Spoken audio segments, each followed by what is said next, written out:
Bonjour. Bonjour, Jonathan. Bonjour, Rachel. Une minute, je vais juste mettre mes écouteurs.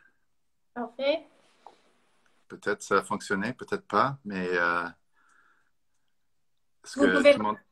Oh, Oui, je peux t'entendre. OK. Je pense que peut-être je vais juste laisser ça si tu m'entends. OK. OK. C'est peut-être mieux parce que... Voilà. Alors, maintenant, c'est déjà 1 heure, alors 13 heures. Merci, Rachel. On peut probablement commencer. Il y a des personnes qui viennent. Merci et bonjour tout le monde. Moi, je suis Jonathan Shaughnessy, conservateur associé en art contemporain au Musée des Beaux-Arts du Canada. Et puis, je suis ici pour Pause Café, un programme du Musée des Beaux-Arts du Canada chaque 2 semaines qu'on rencontre avec nos collègues et aussi nos collègues au musée, mais aussi nos collègues partout dans le monde de l'art canadien. Alors, aujourd'hui, on est avec Rachel euh, Buchholzer, mais je pense que c'est Buchholzer. Oui, Buchholzer, oui. Merci. Et Rachel, tu es le chef de programme et initiative stratégique à Art Toronto. Alors, bonjour Rachel, merci pour recevoir cette invitation aujourd'hui avec nous.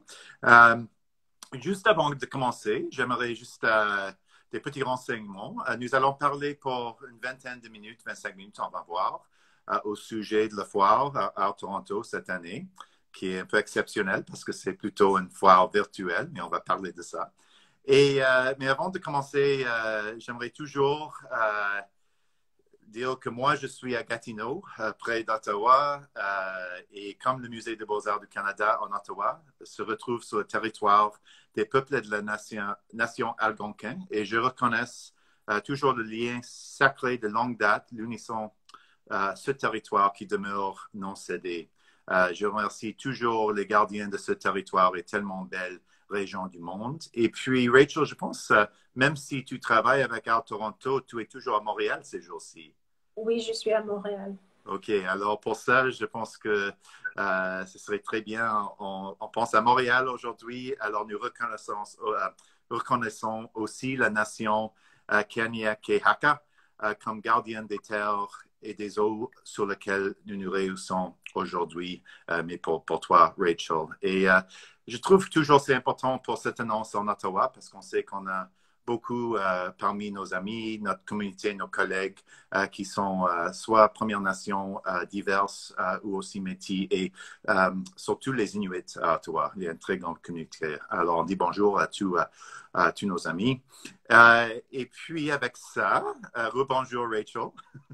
Euh, nous avons pensé que à l'occasion de la foire à Toronto cette année, que c'était une bonne occasion pour te parler. Et Rachel, euh, on sait que cette année, c'est un peu exceptionnel. Le Musée des Beaux-Arts du Canada a toujours une présence à la foire à Toronto. Et puis, on va discuter un peu c'est quoi la foire, l'Art Toronto. Mais cette année, c'était vraiment un partenariat que le Musée des Beaux-Arts a embarqué sur un partenariat avec Art Toronto.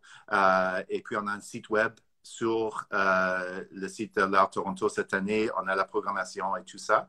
Alors, on va parler de tout ça. Mais Rachel, qu'est-ce que vous faites exactement avec le foire? C'est quoi, oui, ta rôle? Alors, bonjour, Jonathan. Je suis ravie d'être ici. Merci d'avoir m'invité. Mon rôle, j'occupe en général des partenariats et aussi des programmes. Nous avons des partenaires extraordinaires comme Musée des Beaux-Arts, comme LBC et leur collaboration et de la vôtre aussi nous a permis de franchir l'énorme saut vers l'opération en ligne. Alors, vraiment, nous sommes très reconnaissantes. Je suis responsable aussi d'organiser des partenariats avec des organisations culturelles de tout le Canada. Et c'est vraiment quelque chose que nous avons fait cette année. Je suis très fière de tous les partenaires qu'on travaille avec. Oui, et puis il faut dire justement, pour le foire, mais les dates, ça commence à ouvrir à la public le 31 octobre. Alors, ça, c'est samedi. Et je pense que c'est gratuit, c'est libre à participer. Oui, c'est gratuit. On doit donner notre nom et notre courriel, mais c'est tout. OK, alors vraiment sur arttoronto.ca, je pense, et puis tu Oui. donnes un peu de renseignements. Et ça, c'est très, très différent que d'autres années. Je sais que, alors, cette décision d'être gratuit, c'est quelque chose qui correspond avec cette présence, je pense, virtuelle. Mais en grande ligne, peut-être tu peux décrire pour notre public ici, parce que probablement il y a celui qui sont très au courant c'est quoi une foire de l'art, mais d'autres qui ne savent pas vraiment c'est quoi à Toronto. Alors, peut-être, c'est quoi exactement? Est-ce que tu peux décrire en grande ligne la foire cette année? Ou en général? Oui. En général, les foires d'art, comme vous savez, Jonathan, c'est une industrie internationale. C'est devenu une habitude pour les galeries de se rendre aux foires pour accéder au marché international et de faire connaître leurs artistes. C'est à la fois un endroit pour acheter des œuvres, mais aussi pour se connecter avec la communauté des arts visuels en général. Tous les foires ont beaucoup de programmes, des divers événements, des visites aux galeries. Alors, c'est juste cette année, c'est tout en ligne. Alors, pour vous, comme conservateur, quels sont vos buts en allant à une foire comme à Toronto? Oui, mais c'est ça, les foires sont, mais je trouve dans les dernières décennies, les foires de l'art sont devenues de plus en plus au courant. Et certainement pour d'être conservateur même au Musée des Beaux-Arts du Canada, c'est vraiment une opportunité. Et je sais, quand on est dans l'espace réel, physique, comme l'année dernière, l'année passée, en octobre, quand j'étais à Toronto, euh, qui est d'habitude le centre de convention, le centre d'affaires à Toronto, Oui. cette grande halle où il y a toutes les galeries, tous les artistes, tout ça. Et puis, non, c'est vraiment une opportunité de connecter, de vraiment parler avec tous les galeries partout au Canada, comme tu dis. C'est vraiment une bonne opportunité parce que on est si grand comme pays au Canada que c'est important pour quelqu'un comme moi qui devrait faire la recherche avec les artistes, avec les œuvres d'art. Moi, je travaille dans l'art contemporain et c'est vraiment la foire, c'est de l'art moderne et contemporain, les artistes vivants, Mhm. la Oui. pratique actuelle, on dirait. Et puis, c'est un des endroits qu'on veut vraiment prendre le pulse, si on dit comme ça, de ce qui arrive dans le monde de l'art canadien. Alors, pour moi, c'est vraiment indispensable. Mais aussi cette année, même si c'est virtuel, j'ai pris aujourd'hui et puis le soir passé, parce qu'on sait qu'on a des accès un peu avant pour les professionnels. Et Oui. puis moi, j'ai fait la même chose. J'étais dans les salles, on dirait, sur la site de l'Art Toronto. J'ai visité avec des galeries, j'ai fait des massages, j'ai rendu des courriels. Même j'avais des discussions avec quelques-uns des galeries et les directeurs que je connais. Alors, c'est un peu comme ça. C'est vraiment la chance pour jaser. Et même pour le Musée des Beaux-Arts, je pense que peut-être on peut acheter de la foire. Ça arrive, mais c'est un peu plus lent pour nous parce qu'au musée, on a beaucoup de processus pour accueillir, pour acheter une œuvre d'art. Bien sûr. Alors, des fois, ce sont des discussions qui commencent à la foire et peut-être même ça arrivé cette fois-ci que je m'intéresse avec un artiste et puis quand j'ai discuté avec le représentant de cet artiste cette année, je disais, oh, mais est-ce qu'il y a quelque chose au foire qui est prêt pour le musée, qui est à cette échelle, et puis, il disait que non, c'est quelque chose qui va venir parce que cet artiste va être dans telle et telle exposition. Alors, il y a les choses qui arrivent. Alors, c'est un peu comme ça, en fait, la recherche directement avec les représentants des artistes et aussi avec les artistes parce que, comme d'habitude, les artistes sont là. Et je sais, Rachel, aussi cette année, qu'avec la programmation, il y a beaucoup. Je pense qu'on peut, c'était ma question que j'avais, mais on peut vraiment, je pense, sentir le voix de l'artiste dans le foire cette année avec la programmation, je pense. Oui, nous avons beaucoup d'artistes qui participent et beaucoup de discussions directement avec les artistes qui est un peu nouveau pour nous parce qu'en général, c'est difficile d'avoir tout le monde à Toronto. Oui, Oui, les gens viennent, mais ça coûte beaucoup pour les artistes de venir à Toronto et beaucoup de vivre en Europe, en Asie, n'importe où. Alors, c'est difficile de tout venir et être là pour ce même week-end. Oui, c'est intéressant parce que, et puis je pense l'année passée et dans d'autres années, il y avait vraiment un effort de mettre en focus les galeries qui viennent de l'extérieur du Canada, je sais avec l'Amérique du Sud et avec tout ça, mais avec ce scénario en ligne et tout ça, c'est intéressant. Hein? Le monde de l'art devient plus vaste, mais aussi très petit, parce qu'on peut avoir ces dialogues. Et puis, oui, ça m'intéresse beaucoup. Je sais que, oui, et réunir dans une différente façon. Est-ce que je peux demander, parce que je regarde, on sait ce qui arrive dans les temps normaux, mais cette année, c'est complètement pas ça. Et je me demande à quel point est-ce que la foire a décidé que, premièrement, est-ce que vous voulez avoir une foire actuelle cette année? Et puis, à quel temps est-ce que c'était décidé de la direction que non, ça ne va pas arriver, il faut qu'on fasse quelque chose d'autre? Oui, alors, au début, c'était absolument d'avoir une foire pour un public réel. Depuis 2000, Art Toronto est toujours dure ces 4 jours en octobre au Palais des Congrès de Toronto. Et nous avons envers 20 ou 25 000 visiteurs en fin de semaine. Alors, on voulait faire ça, mais au début de COVID, nous avions réfléchi avec nos galeries, avec notre public, nos collègues, et pour plus savoir ce qu'on pourrait faire cette année. Et puis en juillet, c'était vraiment quand nous avons décidé que ça serait cette forme hybride, c'est-à-dire une fois en ligne avec quelques programmes en réel. En juillet? En juillet, oui. OK, alors ça ne donne pas beaucoup de temps pour changer tout et puis mettre tout ça en ligne. Et tous des nouveaux processus et des nouveaux programmes qu'on travaille avec. Alors, c'est vraiment, on apprend nous aussi beaucoup. Et puis, c'est juste, nous avons une formidable communauté avec les galeries, avec nos partenaires qui ont collaboré avec nous cette année pour cette nouvelle direction. Alors, on ne pourrait pas le faire sans eux, clairement. Et puis, pour vous, je sais que vous avez dû aussi pivoter beaucoup de programmes pour le musée. Et puis, nous sommes là sur Instagram. Alors, oui, c'est ça. Quels ont été vos défis et c'est quoi votre perspective sur ça et tous ces programmes en ligne?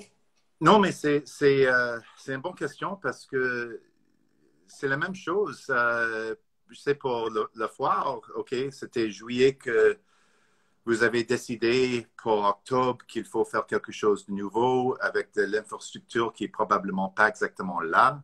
Et pour nous au musée, c'était un peu la même chose en mars quand tout était arrêté. Moi, je suis encore à la maison, on travaille toujours à la maison, toi aussi. Mais non, quand tout ça est arrivé, il y avait cette réalité que tout va aller en ligne. Le musée a été fermé pour plusieurs mois. C'est ouvert maintenant. On va voir comment ça va fonctionner encore. Oui. Mais alors oui, il faut pivoter, comme vous dites, comme tu dis, très, très vite. Et ce que ça a fait, c'est que d'un très court temps, on a essayé à mettre beaucoup plus qu'on avait avant en ligne. On avait fait un site virtuel et c'est vraiment très bien, mais c'était créé très, très, pas vite parce qu'il y avait le travail qui était toujours en train de faire avec une présence virtuelle parce que, évidemment, ce ne sont pas des questions qui sont nouveaux. Depuis les dernières années, c'est vraiment une question comment est-ce que les musées, comment est-ce que on peut être là dans un espace virtuel. Mais toutes ces questions étaient comme complètement raccourcies pour dire que, OK, maintenant, il faut faire tout ça, mais demain.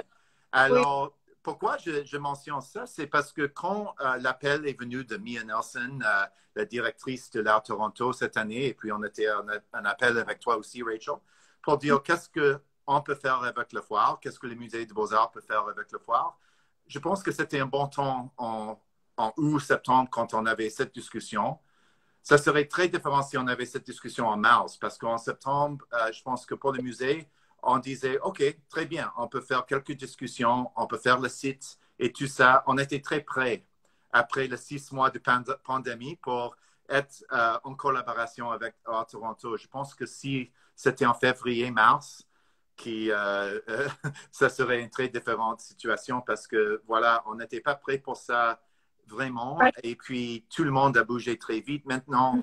Et maintenant, je me demande, Rachel, comme qu'est-ce qui va rester? Et peut-être, je sais que c'était une question que j'avais un peu plus tard pour toi, mais maintenant que pour Art Toronto, c'est en ligne maintenant pour la plupart, pour nous au musée, je me demande comment est-ce qu'on va procéder après tout ça? Est-ce que, comme pour la programmation, je pense que pour nous, je ne sais pas si ça va revenir au musée, dans une salle de lecture. Je pense qu'on va toujours avoir une présence en ligne, même s'il y a quelqu'un qui discute en Ottawa, pourquoi pas? Est-ce qu'on peut pas avoir cette programmation pour tout le monde? Alors, est-ce que c'est probable, est-ce que c'est quelque chose que toi, tu penses pour l'Art Toronto aussi? Oui, c'est exactement la même chose pour nous. On ne peut pas aller en arrière. On est maintenant dans cette nouvelle monde. Alors, pour nous, oui, avoir un public pan-canadien et national comme nous avons et comme nous avons vraiment établi cette année, je pense que on ne veut pas perdre ça. On veut continuer de avoir des programmes dans des villes différentes. Cette année, nous avons un focus sur Vancouver, Calgary, Montréal et Toronto. Alors, on va continuer avec ça, je pense, avoir une présence dans toutes les villes majeures canadiennes. C'est important pour nous. Et aussi Ottawa. Il y a beaucoup de choses qu'on peut faire qu'on ne pouvait pas avant. Et je pense avoir des satellites, des endroits hors du palais de congrès va être quelque chose qu'on va faire pour toujours, j'espère. Et avoir des audiences et des partenaires qui sont partout. Je pense que c'est quelque chose vraiment spécial et on est très content d'avoir découvert ça cette année. Oui. Oui, non, c'est très bien. Je voulais demander juste dans une minute, c'est quoi exactement les programmes au foire cette année? On avait quelqu'un qui disait, est-ce qu'on peut parler en anglais? Il faut juste dire que oui, on fait une discussion à 3 o'clock, à 15 heures, la même discussion, mais en anglais. Le Musée des Beaux-Arts du Canada, c'est une institution complètement bilingue. Alors, on fait toujours la discussion en les deux langues. Alors, à 3 heures cet après-midi, sur le site anglais du musée, on serait en train de parler en anglais. Mais Rachel, ce qui m'intéressait cette année avec Art Toronto, c'était, et puis je pense que c'est assez spécial. Moi, j'avais maintenant, comme beaucoup de mes collègues, la chance de visiter plusieurs foires de l'art. Et puis, soit que c'est Freeze ou Art Basel, tous les forums comme ça.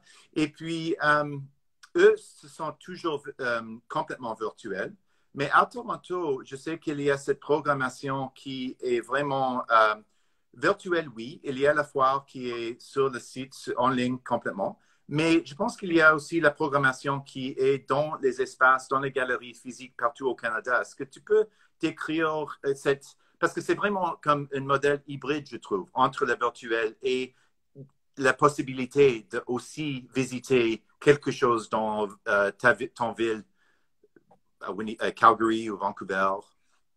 Oui, alors pour nous, et je sais pour Mia en particulier, c'est vraiment l'importance de voir l'art en espace réel, de le voir in person. C'est vraiment le but et c'est vraiment la priorité. Alors pour nous, on ne pouvait pas perdre ça. Alors on a dû trouver une façon de le faire avec les régulations qui existent maintenant.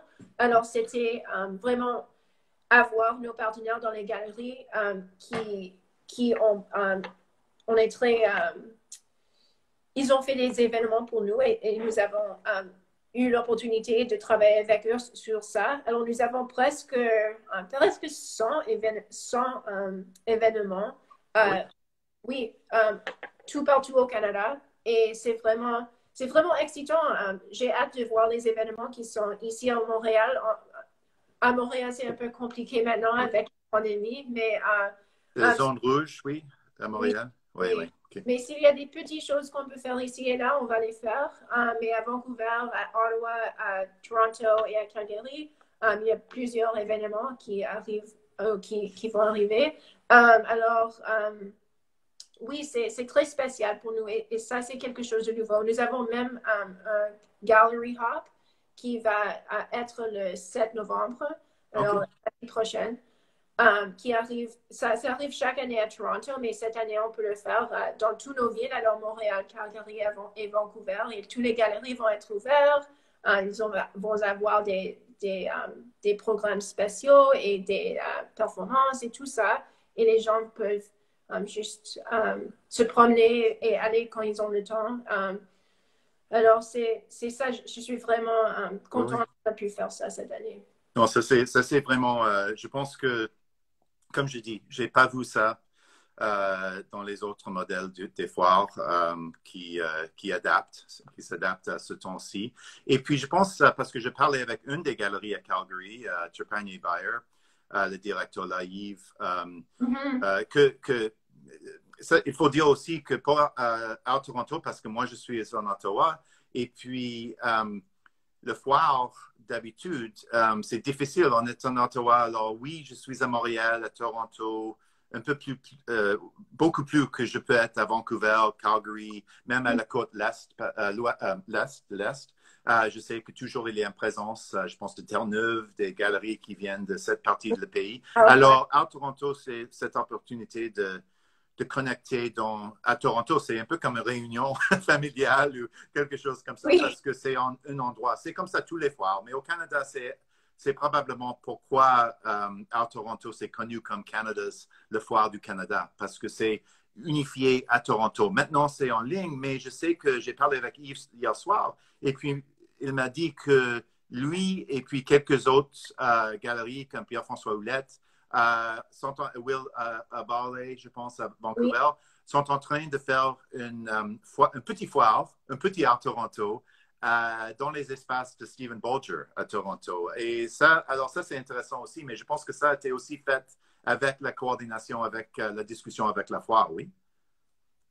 Le pop-up. C'était en discussion avec nous, mais c'est vraiment les galeries qui ont pris l'initiative et qui ont organisé ça et nous sommes vraiment reconnaissantes parce que on sait que c'est beaucoup de travail, mais je pense que ça vaut la peine parce que les gens peuvent aller voir l'art en vraie vie. Et on a déjà vu sur Instagram aussi des gens qui ont allé et qui ont vu le pop-up et c'est très cool de voir ça. Oui, il me disait que c'était vraiment une discussion parmi plusieurs de leurs collègues, les autres galeries qui disaient, OK, qu'est-ce qu'on va faire avec un autre oui, Zoom ou un autre espace virtuel et voulaient vraiment comme faire ça. Alors, je sais que ça prend de l'énergie, mais ça parle aussi de un peu de fatigue pour les galeristes, pour les personnes même les artistes qui sont en train toujours travailler dans les espaces physiques. C'est vraiment ça, l'expérience de l'art. Je sais que ça parle un peu de où nous sommes maintenant, mais en fait, encore ça, on parlait de ce qu'il avait à Toronto, ce qu'il a en ligne et puis ce qu'il a dans la galerie à Calgary. Alors voilà, on a une discussion qui est aussi très nationale, en fait. Alors, ça, c'est une autre chose que je voulais peut-être demander. On va prendre quelques autres minutes. Le mandat de la foire, c'était toujours vraiment un mandat national, même si c'est à Toronto. Mais est-ce que l'équipe a eu la chance cette année de voir ce mandat? Je pense qu'on a déjà parlé de ça, mais est-ce que le mandat a changé un peu l'idée du Canada, l'idée de comment on peut traverser ce pays? Je pense qu'on a peut-être déjà touché sur ça, mais c'est quoi les grandes takeaways de ce mandat à Toronto? Oui, alors pour nous, c'est vraiment quelque chose. Notre mandat cette année, c'est vraiment, nous sommes une foire régionale qui est branchée nationalement. Et ça, c'est vraiment, on trouve quelque chose d'unique et quelque chose qu'on veut célébrer cette année et pour l'avenir.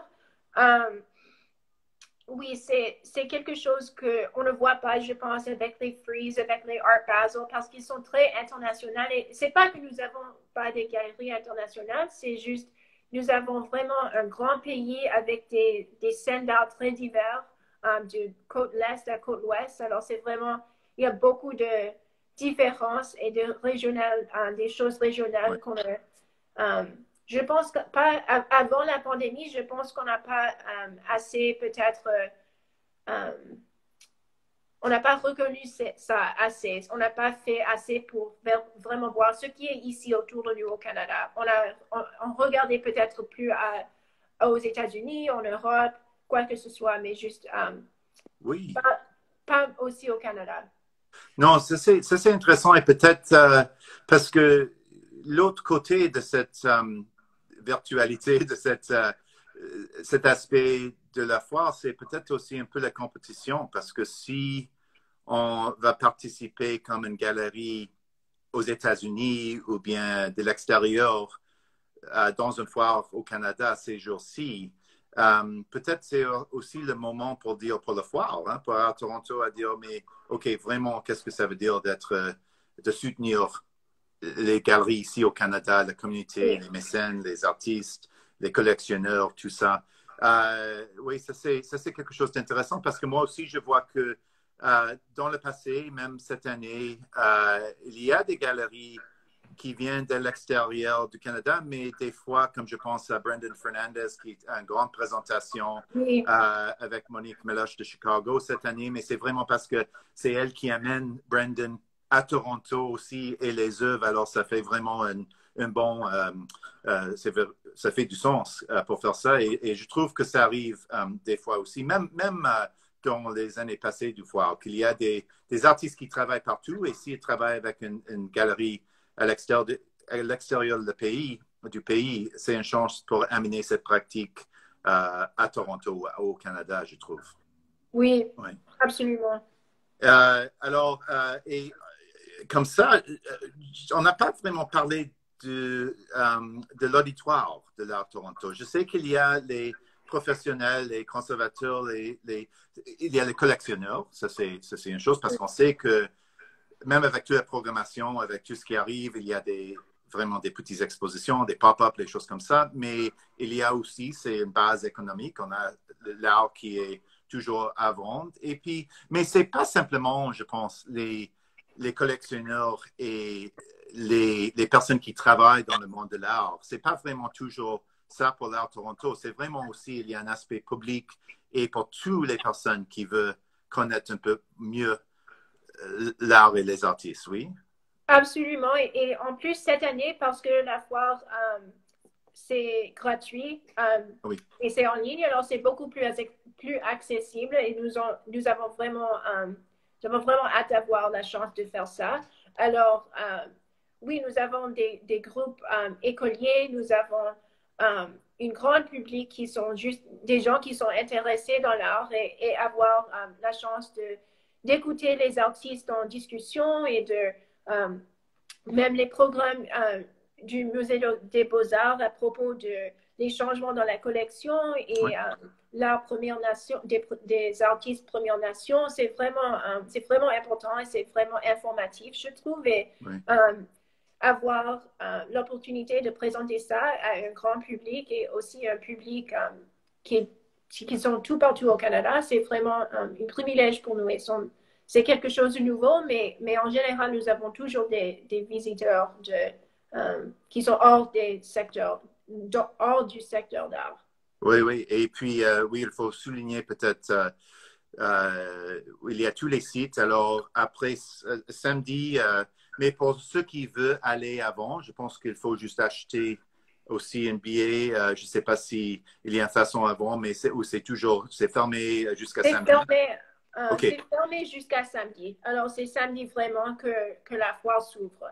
OK, très bien. Mais après ce temps-là, je sais qu'il y a le Platform Series. Alors, il y a toute la série des discussions.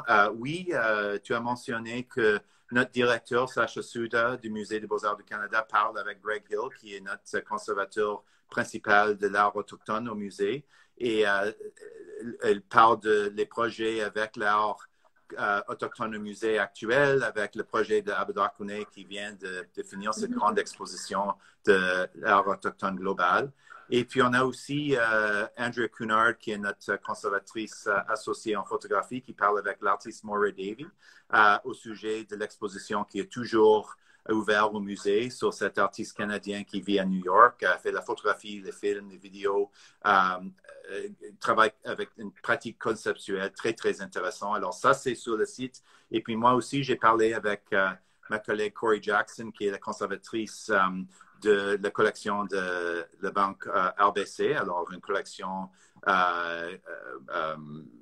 oui, de cette banque, de RBC. Et puis, ça, on avait une discussion sur les pratiques émergentes, sur les jeunes artistes et comment est-ce que, moi, au musée, on travaille avec les artistes d'une nouvelle génération. Alors, ça, c'est tout là. Alors, j'espère que tout le monde va aller sur le site de l'Art Toronto, faire les petits renseignements pour avoir accès gratuitement à la foire. Et je pense encore, on va remercier, mais moi, je te remercie, Rachel, je pense pour cette...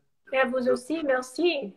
Pour cette discussion, on peut toujours et remercier à Art Toronto pour le partenariat, pour travailler avec vous cette année. C'est vraiment une bonne opportunité. Et aussi, je pense que nous deux, on peut aussi encore remercier RBC qui, je sais, soutient le foire, mais aussi soutient beaucoup de la programmation au Musée des Beaux-Arts du Canada. Il faut dire aussi, le Biennale de Venise, c'est quelque chose qu'on va expliquer sur notre site à Toronto un peu plus, et les choses comme ça que RBC s'est impliqué.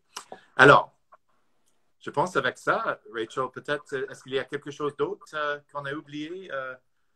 Je pense pas. Merci beaucoup pour cette conversation, Jonathan. C'est vraiment un plaisir de discuter avec vous et Oui.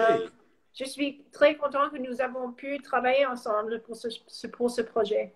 Oui, très bien. Moi aussi. Est-ce que, les dernières choses, parce que je sais que aussi, il faut dire que l'équipe à l'Art Toronto travaille tellement fort. Je sais que c'est pas une grande équipe. Probablement, les personnes pensent que c'est une grande foire. Il y a des cinquantaines, des 100 personnes, mais je sais que c'est une très petite équipe qui travaille jour et nuit. Mais j'espère que toi, tu vas avoir un peu de chance pour circuler dans la foire cette année. Est-ce qu'il y a quelque chose qui... un des segments du foire qui t'excite le plus quand tu as finalement la chance pour visiter toi-même? Quand j'ai la chance, j'ai vraiment hâte de voir juste les galeries que j'aime et que je travaille avec pendant toute l'année, ce qu'ils ont présenté. J'ai pas vraiment eu la chance, je dois dire, mais j'ai vraiment hâte de voir ça et de voir les œuvres d'art parce que je sais, j'ai entendu beaucoup qu'il y a beaucoup de trésors et je veux vraiment les voir. Oui, beaucoup de bonnes présentations. Moi, je pourrais dire parce que moi, j'ai eu la chance. Alors, on va parler encore plus tard de tout cela.